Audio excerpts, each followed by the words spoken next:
Alright, first thing I did was put the tape on and got really close to the edge, but notice that I'm on the top of the tile and not over the tile. You don't want to bend the tape down into the silicone joint because it will peel out whenever you pull the tape off.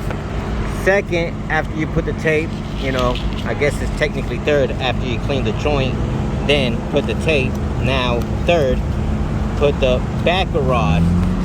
Backer rod helps infill so that you don't have to use so much silicone, and it's also part of the specs for some reason.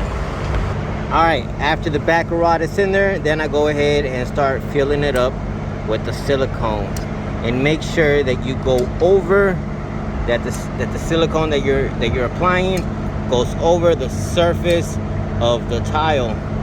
Alright, next get that little spatula, whatever's going to help you do what you're doing. Start from the top, go down. Remember, you can only do this one time to get it perfect, to get it right. The first time, you can only do this one time. Alright, you get down here and you peel it just like that. Now, let's peel that tape. Okay. Peel the other tape.